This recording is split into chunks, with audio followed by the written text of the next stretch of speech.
Hi there, everybody, and welcome to Red Puts Art in Your Face Inktober edition. So sorry I didn't have a stream yesterday. I did get some art done yesterday, but the problem was I had a mild headache going on, and it kind of dissolved into a downward depression spiral, which is weird because normally when that happens, I'm just sad or numb all day, and this was more, wow, I'm just really irritated, and I didn't feel like that was a good place to be in for an art stream. Not really a good place to chat with people when you feel like you're gonna punch something in the face. So, yeah. Like, basically, the most you would have gotten out of me is, why is everything awful? And then I would have been screaming at the dog, which, not great, because he was kind of being a butt yesterday. There was a lot of barking. Anyway, so today we're going to have 3 art streams. The first one is, of course, happening now, and the second one will happen hopefully at around 3 o'clock, and then the third will be later tonight after I've cooked and eaten dinner. Alright, so here we go. Alright, so we're going to start off with something a little different today. We're working on a character of my own creation. Fun times. And we're going to work on the line art now, and this time I made sure that it is not the thumbnail that I'm working on. Thank God, so I won't have to resize the image later like I did earlier this month with that one drawing.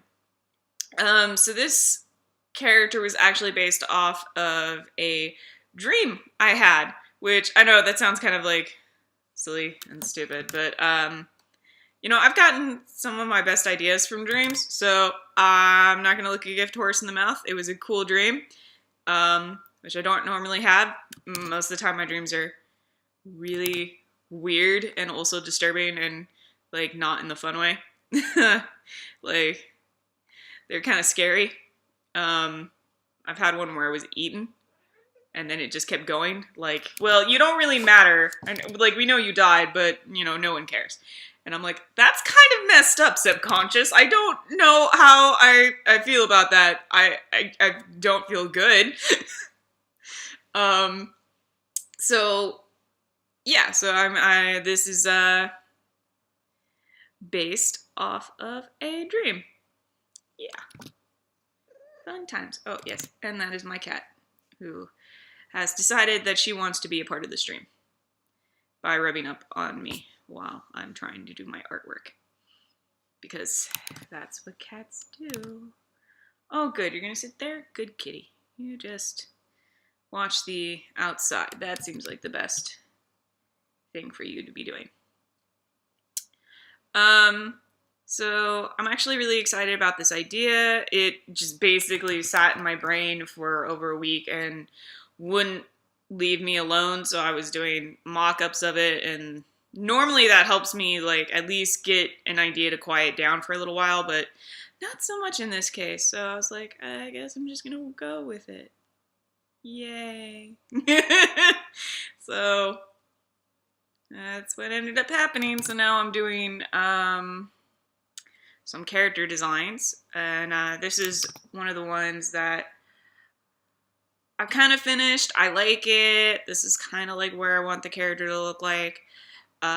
Basically, a little bit of modern mixed in with, like, some classical magic-y elements. Definitely used a bunch of symbolism for some of the designs. If you can figure them out, great. If not, that's fine. They're basically there for flavor anyway. And the basic plot of the story is, like, modern magical universe where magic is difficult to do. It's not like it comes easily. Like, it's harder even than in Harry Potter. Like, think of it more as, like, what if that did come out sounding kind of no, let's not say that, because that would sound kind of mean. Basically, it's like if the craft was even harder. Okay, I'm not explaining this well. Like, basically, what if magic took years of study, and to cast a simple spell, it would be like 3 hours worth of work just to, like, I don't know, light candles or something. So the idea is, like, magic's really hard. It takes years of study just to get good at it. And it's treated like a science. And it's a modern setting, so there's things like iPhones, and I was thinking of including some neat elements like magical apps, because why not? I thought that might be cool. And so basically, like, you have all these modern elements plus some magic mixed in. And I kind of wanted to base some of the magic off of Magic the Gathering. So, like, you know how, like, in Magic the Gathering there's like red, green, blue for mana and magic, and I was like, that's cool, but I feel like blue and white have to split air, and for some reason for me that seems clunky. Because I know it's more tied in with, like, blue is more mental and white is more like protection, I think. Anyway, so I wanted to do something kind of like that, but with more of an elemental spin on it. So and the thing is like, there's different views on what makes something magical or mystical, and one of the, like, biggest things is that the whole reason why the number the beast, or at least how most people see it, is 666, but really it's supposed to be 999 because it's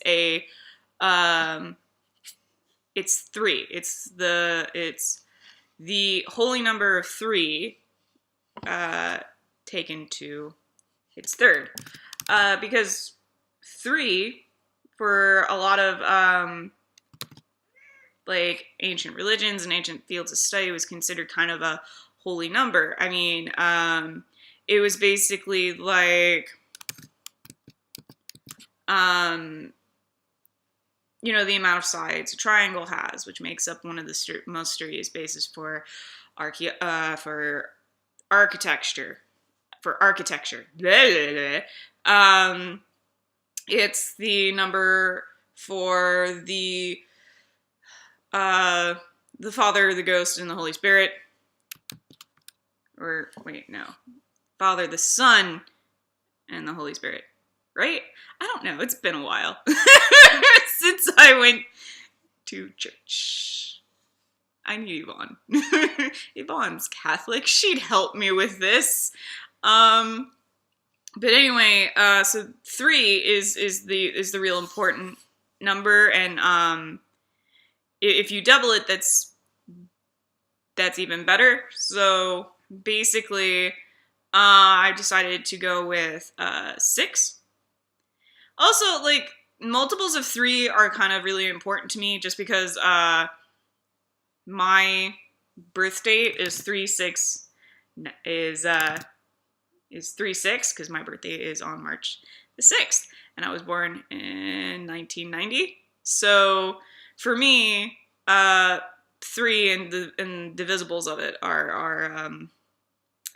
I kind of consider them my lucky number, because my entire birth date is 3 or divisibles of 3, or multiples of 3, I should say, not divisibles.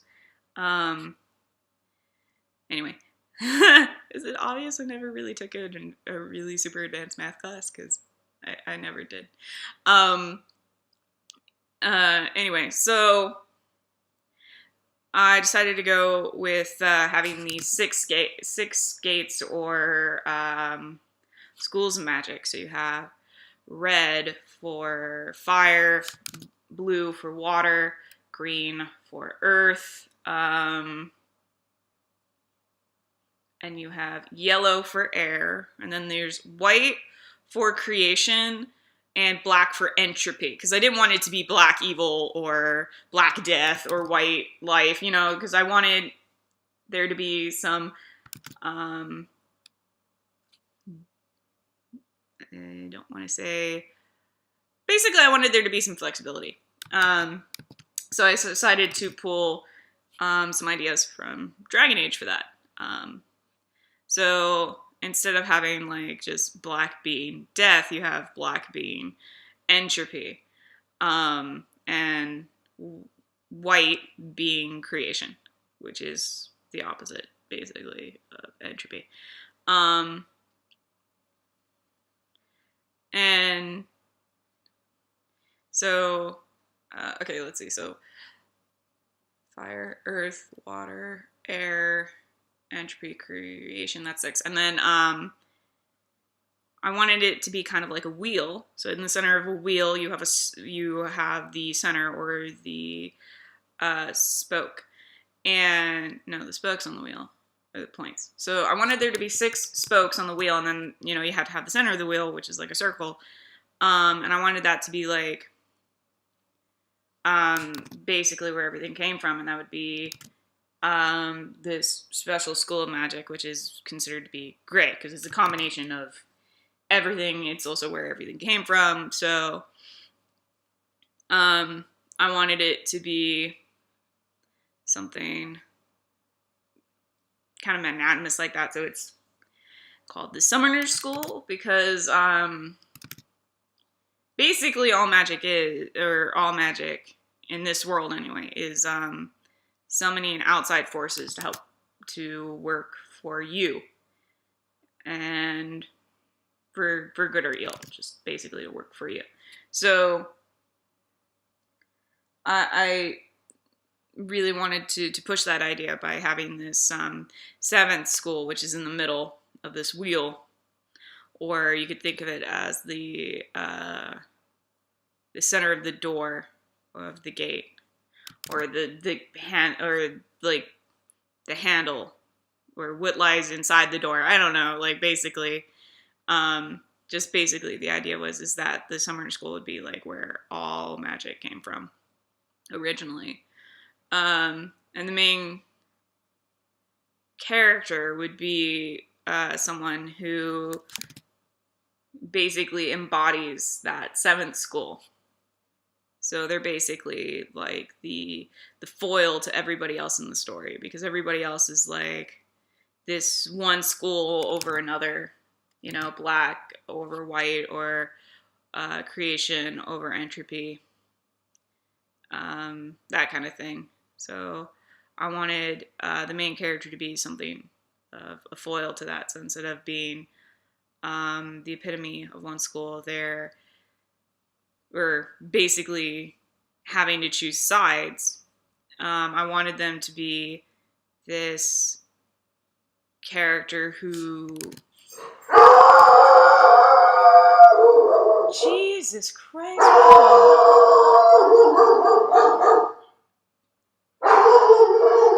Okay, we're going to take a break while I get my dog to calm down. I'm sorry.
Alright guys, sorry about that.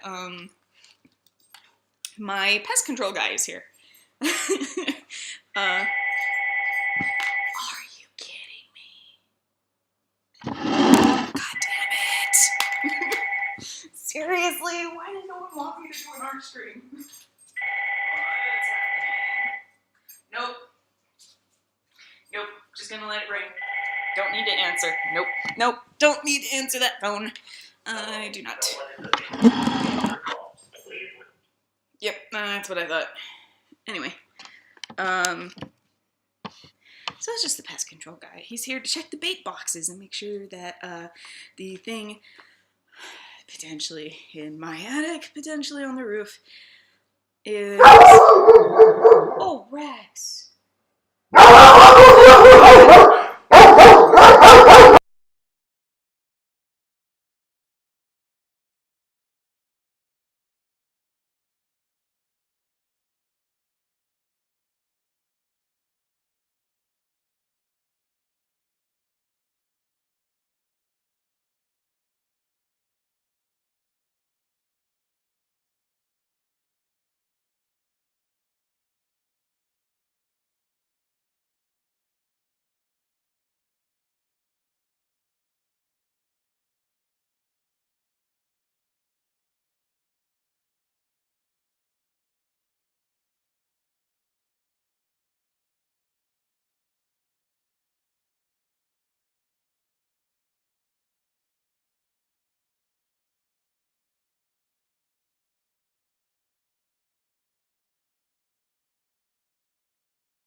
Okay, everybody's calmed down.